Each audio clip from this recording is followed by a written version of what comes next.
সিরিয়ার অন্তর্বর্তী প্রেসিডেন্ট আহমেদ আল শারা একটি অস্থায়ী সংবিধানে স্বাক্ষর করেছেন। এর মধ্য দিয়ে দেশটি আগামী 5 বছরের জন্য ইসলামপন্থী শাসনের অধীনে অন্তর্বর্তী সরকারে থাকবে বলে এক প্রতিবেদনে জানিয়েছে কাতার ভিত্তিক সংবাদ মাধ্যম আল জাজিরা। আহমেদ আল শারার বাহিনী ব্যাপক আক্রমণ চালিয়ে বাশার আল আসাদের সরকারকে উৎখাত করার 3 মাস পর বৃহস্পতিবার 13 মার্চ সাংবিধানিক ঘোষণাপত্রে স্বাক্ষর করলেন তিনি। সাংবিধানিক ঘোষণাপত্রে স্বাক্ষর করার সময় আল শারা বলেন, এটি সিরিয়ার জন্য একটি নতুন ইতিহাসের সূচনা করবে বলে প্রত্যাশা করছি। এর মধ্যে আমরা নিপীড়নের পরিবর্তে ন্যায়বিচার প্রতিষ্ঠা করব।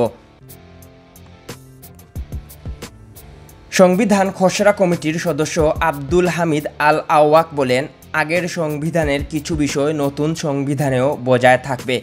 এর মধ্যে রয়েছে রাষ্ট্রপ্রধানকে মুসলিম হতে হবে এবং আইনশাস্ত্রের প্রধান উৎস হিসাবে ইসলামী আইন প্রতিষ্ঠা করতে হবে। এই নথিতে মত প্রকাশ ও সংবাদপত্রের স্বাধীনতা এবং নারীদের সামাজিক, রাজনৈতিক ও অর্থনৈতিক অধিকার নিশ্চিত করার বিধানও অন্তর্ভুক্ত করা হয়েছে। তিনি আরও জানান, সিরিয়ার নড়বড়ে রাজনৈতিক পরিস্থিতিতে এটি সামাজিক নিরাপত্তা এবং স্বাধীনতার মধ্যে ভারসাম্য বজায় রাখতে ভূমিকা পালন করবে। এই সংবিধানে বেশিরভাগ মনোযোগ থাকবে অন্তর্বর্তী সময়ে ন্যায় বিচার প্রতিষ্ঠার ওপর। এর লক্ষ্য হবে পূর্ববর্তী বাশার আল আসাদ সরকারের অধীনে সংঘটিত অপরাধের বিচার নিশ্চিত করা। এম কে তুহিন, আধুনিক ডেস্ক।